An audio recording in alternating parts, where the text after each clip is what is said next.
अस्सलामुअलैकुम नाजरीन, दुनिया भर में देखने और सुनने वालों को जावेद मेहर का सलाम। नाजरीन, आज मैंने 3 खबरों पे बात करनी है। सबसे पहले जो खबर है वो है अरशद शरीफ साहब के हवाले से, जो सुप्रीम कोर्ट में आज खुद नोटिस केस की जो है समाअत जारी है, और इस हवाले से भी मैंने बात करनी है। और दूसरी जो खबर है वो है मौजूदा असम्बलियों की जो मुद्दत है उसमें तोसी के हवाले से बातें हो रही हैं, क्या ये मुमकिन है, इस पर भी मैंने बात करनी है और क्या पॉसिबिलिटीज हैं। और तीसरी जो खबर है उस पर भी मैंने बात करनी है, वो है सलमान शहबाज साहब के हवाले से। और पहले इसी से शुरू करते हैं कि आज जब सुप्रीम कोर्ट ऑफ पाकिस्तान में जो है वो समाअत बाकायदा तौर पे शुरू हुई, तो उसमें जो सबसे एक चीज जो दिल दहला देने वाली थी और जिसपे बड़े आंसू भी लोगों के जो है वो निकले हैं कमरा अदालत नंबर 1 में, और इसमें जो है वो अरशद शरीफ साहब की जो वालदा हैं वो व्हील चेयर पे आई अपने बेटे के लिए, अपने बेटे के इंसाफ के लिए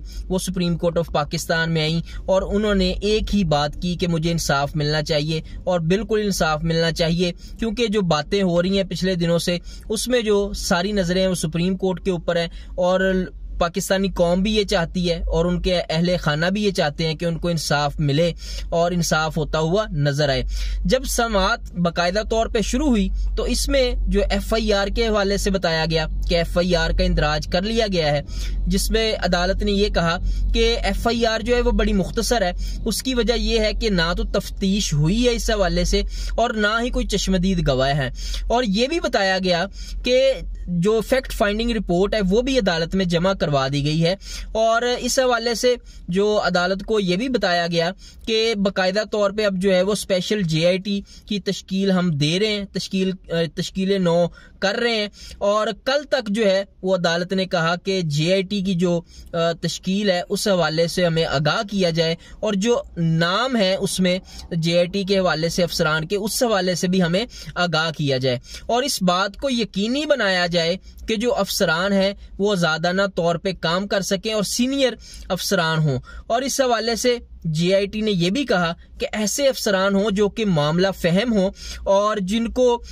दूसरे मुमालिक से शवाहिद इकट्ठे करने का भी तजर्बा हो। और इस हवाले से अदालत के ये बड़े अहम रिमार्क्स थे। उन्होंने वजारत खारजा को भी ये कहा कि जनाब आप मुकम्मल मुआवनत फराहम करेंगे, और इसमें बिल्कुल वजारत खारजा का बड़ा अहम रोल है, बड़ा इंपॉर्टेंट रोल है। उसकी वजह यह है कि ये मामला जो है ये तो हुआ, ये सानिया हुआ कीनिया में, और वहां पे अरशद शरीफ साहब को शहीद किया गया, तो वजारत खारजा का रोल बड़ा इंपॉर्टेंट है। उसकी जो अब सरबराही है वो जो है वो बिलावल भुट्टो साहब के पास है, और इस हवाले से इतने दिन हो गए इस मामले को, वजारत खारजा का कोई रोल नहीं है, कोई किरदार नहीं है। वजारत खारजा सो रही है और वजारत खारजा ने इस हवाले से कोई इकदामात नहीं किए, और वजारत खारजा जो है उनके जो सरबराह, जो उनके वजीर हैं जो कि बिलावल साहब हैं, उनको तो मुल्क में जो है वो छुट्टियां मनाने के लिए आ रहे हैं, बाकी वो बैरूने मुल्क हैं और सैर सपाटों में मसरूफ है। एक मुल्क से निकलते हैं दूसरे मुल्क में चले जाते हैं, दूसरे से निकलते हैं तीसरे में चले जाते हैं। उनको तो अब ये लगना शुरू हो गया है, जो मैं समझ रहा हूं, कि ये मेरे पास आखिरी ओहदा है, मुझे जो वजारत मिली है ये मेरी आखिरी वजारत है, इसके बाद मुझे कभी कोई वजारत मिलनी नहीं है और मुझे कभी ओहदा मिलना ही नहीं है, तो इसलिए मैं एक ही दफा में जो है वो पूरी दुनिया का चक्कर निकाल लूं।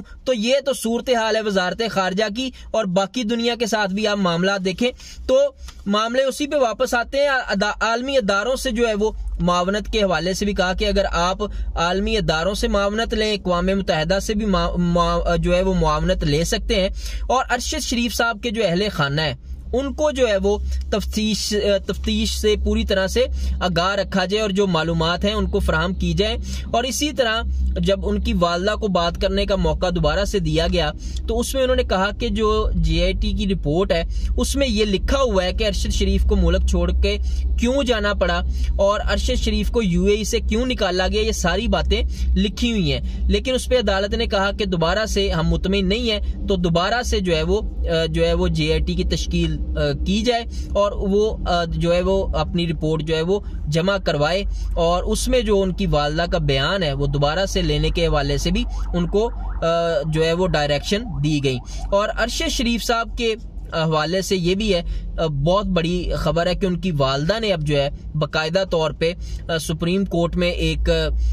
एप्लीकेशन सबमिट कर दी है, जिसमें उन्होंने बहुत ताकतवर लोगों के नाम लिए हैं और जिसमें जनरल रिटायर्ड कमर जावेद बाजवा हैं और आर्मी के बहुत से और भी ऑफिसर्स हैं। तो इस हवाले से अदालत ने जो एप्लीकेशन थी उस पे एडिशनल अटॉर्नी जनरल को कानूनी जो है वो तज्जिया करने का कहा है कि आप कानूनी जो है मामला है इस पे हमें आगाह करें। तो ये आज की समाअत थी इस हवाले से, और बिल्कुल इस पे जैसे जैसे जो पेशरफ्त होंगी उस हवाले से भी हम आपको आगाह करेंगे